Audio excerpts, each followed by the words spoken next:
tarde para você. Sempre que você está aqui é uma questão de alguém que passou susto e tudo mais. Ainda bem que nessa situação de hoje não tem vítimas, por enquanto, relacionadas a isso. O Hospital Federal de Bom Sucesso, lembrando que depois a gente contabilizou as vítimas por intoxicação, inalam fumaça, mas por enquanto a situação... Mas é um susto. A pergunta que eu te faço direta e reta, por que eu perguntei dos andares para o Daniel Penafirme? Porque o São Lucas tem 9 andares. O Badim também tinha um problema, não sei se você lembra, e a gente só descobriu, como leiga, que o gerador não poderia estar numa parte, num prédio onde você tem pessoas com remoção de CTI, que o CTI ficava, acho que no 5º andar, se eu não me engano. E aí a gente descobriu, naquela época, numa vistoria dos documentos, que a maioria dos hospitais do Rio de Janeiro estavam com a licença de toda essa vistoria de incêndio e tudo mais vencida. O que você consegue agora ter uma noção e uma análise? É óbvio que é preliminar, tudo que você falar, o Carregosa, como também eu vi um carro da polícia ali, ainda é muito cedo, mas nesse momento, falando de gerador, o que você consegue trazer, já que a gente já sabe que começou ali no gerador? Boa tarde. Boa tarde, Isabelle. Nós estamos, na verdade, fazendo prevenção. A gente está falando aqui, dando a nossa contribuição para tentar ver se isso não se repete. Já é a 3ª vez que nós estamos vendo isso no Rio. O gerador de emergência ele é um equipamento fundamental num grande hospital, porque se faltar energia elétrica, as pessoas que estão lá sendo atendidas precisam de energia de emergência. Então, esse gerador de emergência existe, é uma obrigatoriedade, é um gerador geralmente grande porte, robusto, e ele é composto de um motor diesel de grande porte e um gerador propriamente dito. Se tem um motor diesel, então o motor diesel também vai requerer armazenamento de combustível.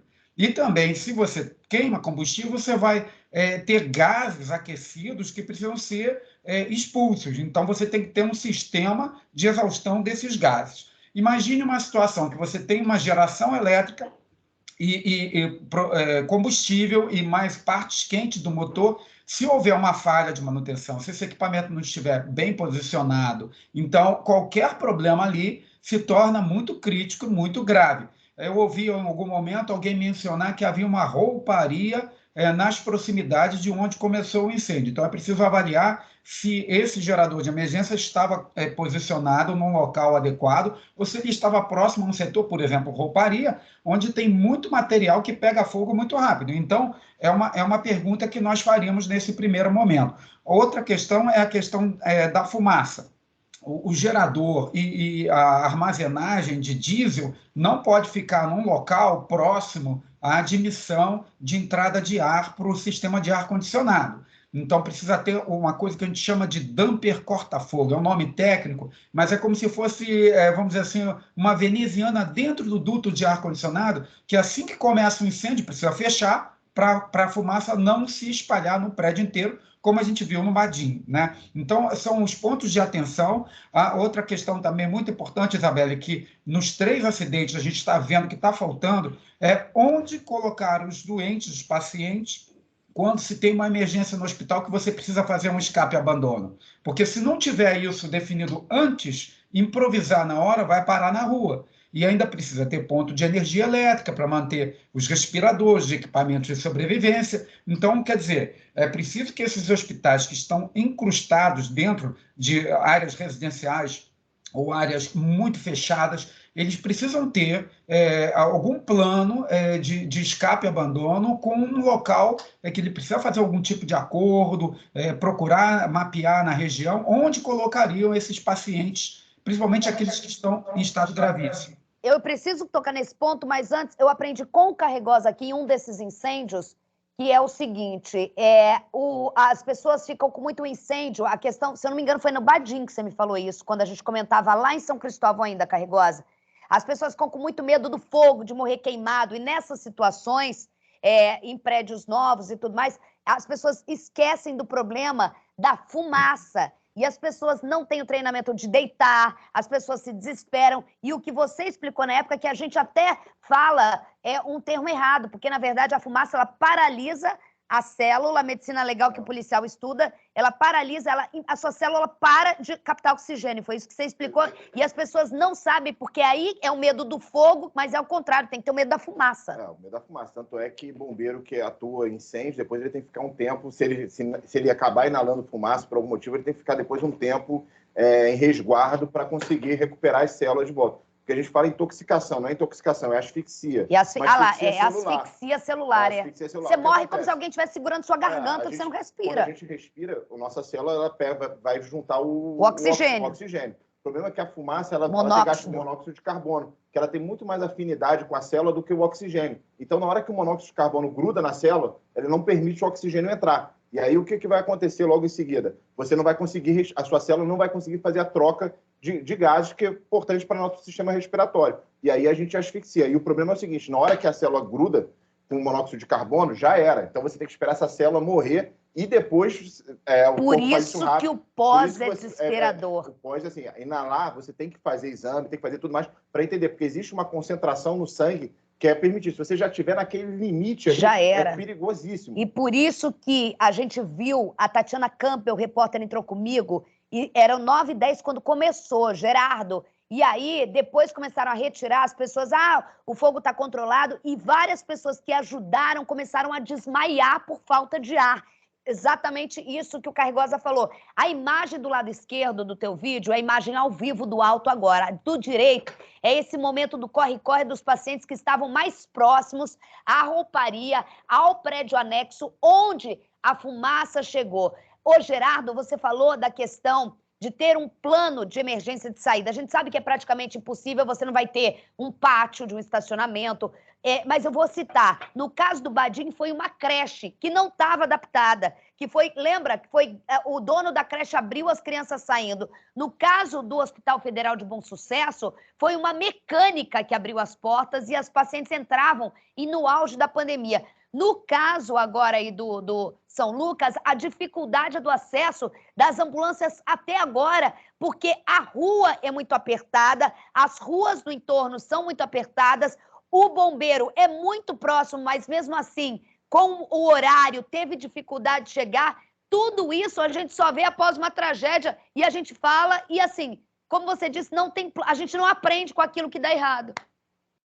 Isabelle, na verdade, um plano de escape e abandono começa com uma brigada de emergência treinada para orientar os primeiros movimentos, escolher a rota melhor, já conhecer as rotas e indicar às pessoas qual o melhor caminho, e esse plano termina num ponto de encontro. Necessariamente precisa terminar num ponto de encontro. Qualquer plano de escape e abandono tem que estabelecer um ponto de encontro. Esse ponto de encontro pode ser até mesmo na rua. Existem grandes prédios no Rio de Janeiro que o ponto de encontro é no outro lado da rua. Porém, é preciso fazer uma avaliação da região e ver, esse local aqui dá para receber esse tipo de pessoa. Agora, para um paciente em estado terminal, que tem alguns minutos de bateria, fazendo o equipamento, por exemplo, de respiração funcionar. Ele precisa ter um acordo na vizinhança, até mesmo um posto de gasolina, ele pode ter lá já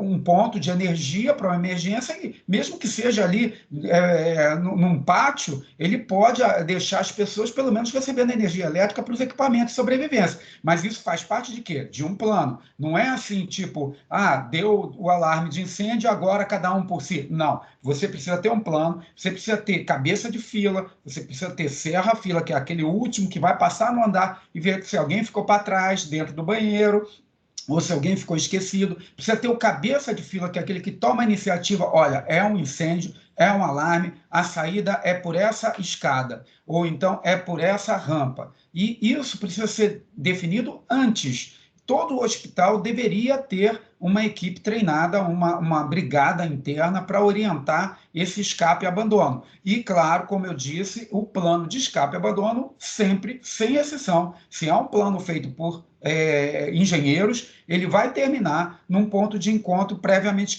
escolhido. Não precisa ser dentro do próprio prédio, pode ser fora, mas precisa ser um ponto estudado. E não resolvido na hora, de forma improvisada numa mecânica ou num outro local, sem que antes tenha deixado lá algum equipamento. Essa brigada também precisa ter equipamento de respiração autônoma para poder fazer algum resgate durante a fumaça. A gente ouviu falar aí da fumaça, realmente a fumaça é o que mais mata, porque ela chega primeiro, ela alcança primeiro uma grande quantidade de pessoas. Então, é preciso fazer uma prevenção para a retirada rápida das pessoas antes que a fumaça chegue, porque com o crescimento do incêndio, a evolução, obviamente você vai produzir essa fumaça que é extremamente tóxica e asfixiante. Então, para isso, precisam que alguns membros da brigada possuam equipamento de respiração autônoma para tirar aqueles que ficam mais atrasados, mais para trás. E tudo isso faz parte de um plano de escape e abandono e de prevenção contra incêndio. Inclusive, Gerardo, eu vou te agradecer e falar, por exemplo, aqui no SBT, na área que nunca acontece, mas a gente é treinado, por exemplo, a Isabela Mazzi, que é editora do SBT Rio, ela é essa cabeça, ela teve um treinamento e se acontecer alguma coisa, exatamente, ela que tem o comando para mandar em todo mundo e a gente tem que obedecer. Ao vivo, urgente, Daniel Penafirme me chama. Obrigada, Gerardo. Daniel Penafirme tem informações desse momento. Daniel, é contigo. Gerardo, muito obrigada, tá? Até mais.